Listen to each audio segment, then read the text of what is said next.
Seem to be on the short side. Well, thanks very much. Thanks, Peg. Let's see. What am I going to tell you? Contradiction. You know, this novel was set in South Louisiana, in the sugarcane growing region. So I guess that's my, that's my mashup with Contradiction. For any of you who've been to South Louisiana, you know it's kind of a hodgepodge of, cultures and people, and it's just kind of a crazy place, where nothing is as it appears to be on the surface a lot of times. So I'll read a short section. The story is, the main character, Charlie Bourdillon, is a 35-year-old African-American woman from Southern California who finds out at the beginning of the story that she's inherited 800 acres of sugarcane land in South Louisiana, and she knows nothing about sugarcane. She knows nothing about Louisiana, as a matter of fact. And she tells the lawyer who informs her that she's inherited this land, that as far as she's concerned, sugarcane grows on the baking aisle, right below the chocolate chips and the sprinkles. So that kind of tells you a little bit about what she knows. And her name is Charlie Bourdillon. And in the section that I'm going to read, it's her first day of work on her farm. And the thing that I liked about Peg's write-up for Contradiction was she had something in there about muddy something, and I thought, okay, that's farm work. So that's my connection. So kind of all you need to know for this is that Charlie is the main character, and she has talked an elderly farmer named Denton into working with her. She has a daughter named Micah, who is 11, who she has dragged. Charlie and her daughter are city people, and they've come down to this tiny little farm or this tiny little town in South Louisiana, where her farm is. Her grandmother's name is Miss Honey, and that's who she has moved in with. And I think that's about all you need to know. And yeah, I did read long, long ago, before the novel came out here. So it's kind of nice to be back. So thank you. When Charlie arrived at her farm on Monday morning, Denton was sipping from a thermos and leaning against his pickup. His shirt sleeves rolled up, a pin tucked behind his ear, an ad bulletin poking out of his back pocket.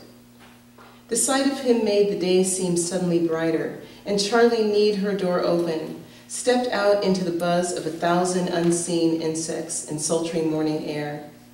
"Good morning." Denton set his thermos on the dashboard and shook her hand. You could tell a lot about a person from their handshake. That's what her father always said, and Charlie could tell from Denton's solid grip that he was the real deal. A man of integrity and honor, steady and forthright. He would not let her down. And for the first time since Fraser quit, Charlie thought she might actually have a shot, not just at making the farm work. She would make Micah proud. "So where do we begin?" Charlie said. "Let's have a look." Denton headed towards the shop, but not before he whistled, and his 2 dogs, the same ones Charlie recognized from his yard, came bounding out of the fields, the larger one flinging slobber in his excitement. Now the picture was complete, Charlie thought. It wouldn't be a farm without dogs. Charlie slid the metal door back and felt along the wall for the light switch.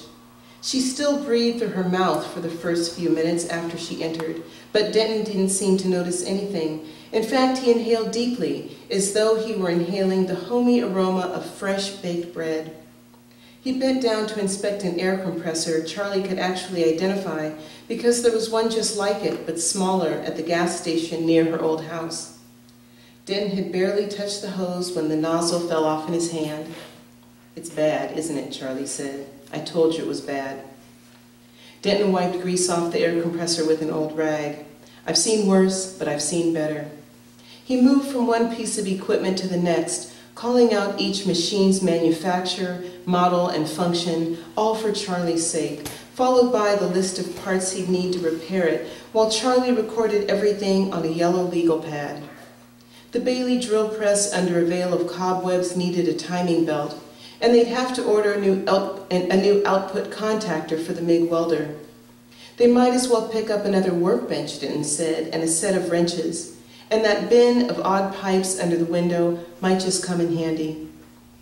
Denton moved methodically about the shop like a chef in his restaurant kitchen. He arranged tools by size. He tested the drill press for vibration and runout, uncrimped and rewound the spool of feeder wire for the welder. "What'll it cost to get everything working?" Charlie asked. "Just ballpark."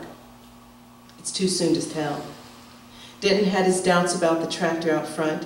It had been a while since he'd seen parts for a JD 6400, and he needed to take a closer look at her fields. But when he pried the lid off a metal drum and saw that it was still full, he nodded. "At least we've got enough NH4 to get started. Save $400 right there." By noon they had taken inventory, and Charlie's list of parts and materials was 3 pages long. But before they drove into town, they climbed into Charlie's car and headed off down the narrow road that led to the back quadrant, Denton riding shotgun, his dogs in the back seat, panting and thrusting their heads through the windows. Occasionally, as they rolled down the headland, a rabbit darted across their path, or swallows, like kamikaze pilots, swooped in front of them, while a hot breeze kicked up from the south, romancing the young cane on either side of the road. Theirs turned out to be a comfortable silence, the only sound the crunch and ping of gravel under the tires. And riding along, Charlie felt the urge to say again how grateful she was, partly because she kept thinking about Miss Honey's warning, "Don't come apart like a ball of twine," and partly because Denton's manner was so calm, so steady, she felt more at ease than she had in months.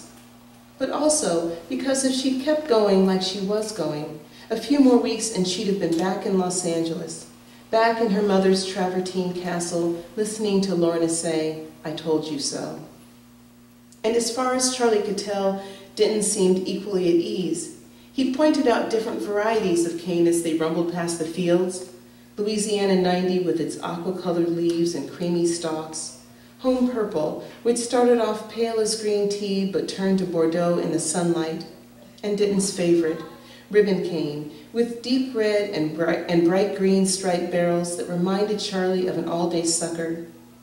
Each time he called out another variety, 310 or 321, Charlie repeated it, hoping that saying the names out loud would help her remember, wondering if she should confess that it all looked like the same leafy green stalks to her. "For instance," Denton said, "you got a lot of 384 out there." 384, Charlie said. "Is that bad?" Denton nodded. "It's what most farmers have been planting since '93, but you ought to think about mixing it up some. Maybe plant some 540 or some 128. It's only been out 2 years, but it's good. More sugar in it than 384, and you don't get as much rust." Rust. Nice. Nice. Okay. Rust. Hold on. Charlie asked Denton to hand her the yellow pad. "What for?" "I need to write that down." "All you need to do is listen," Denton said, tossing the pad on the dashboard. "This ain't something you take notes on, Miss Bordelon. You gotta live it." And so, as they reached the second quadrant, Denton told Charlie to pull over. When she did, Denton got out, knelt down at the field's edge, and palmed a handful of dirt. This is the muddle part. "This is what I was talking about last Friday at lunch. This here's good, loamy soil. You can tell by how it holds together." He pinched a fingerful of soil between his fingers and put it in his mouth. "Not too much clay," he said, "but not too sandy. Now you." Charlie knelt. She pinched a fingerful of dirt and raised it to her mouth, but then she hesitated, thinking of all the creatures that had probably crawled or slithered over that spot. "Go on, Miss Bordelon, it ain't gonna kill you. All that scribbling won't do you any good if you don't let this get inside you. It's the only way you're gonna learn." Charlie guessed this was what Denton meant when he warned her that she'd have to do it his way. She looked at him again, expecting his face to have darkened with impatience, but he only gave her an encouraging nod. Charlie put the dirt in her mouth and swallowed quickly. "Well," Denton said, "what did it tell you?" Nothing, Charlie said. I didn't taste anything. I don't know what to look for. Do it over. Take your time. Charlie raised the dirt to her mouth again. She sniffed. Wood smoke, grass, damp like a sidewalk after it rained. She tasted. Grit, fine as ground glass, chocolate, and what? Maybe ash? She closed her eyes as soil dissolved over her tongue, and slowly, slowly, almost like a good wine, the soil began to tell its story. She tasted the muck and the peat and the years of composted leaves, the branches and vines that had recently been plowed under, and the faint sweetness the cane left behind. She swallowed. A moldy aftertaste she knew would stay on her tongue for the rest of the afternoon. And though she didn't yet know the terms to describe what she had experienced, she understood a little bit more clearly what Denton was trying to teach her. When she looked over at Denton again, he nodded approvingly, then without another word, brushed the dirt from his knees and walked back to the car.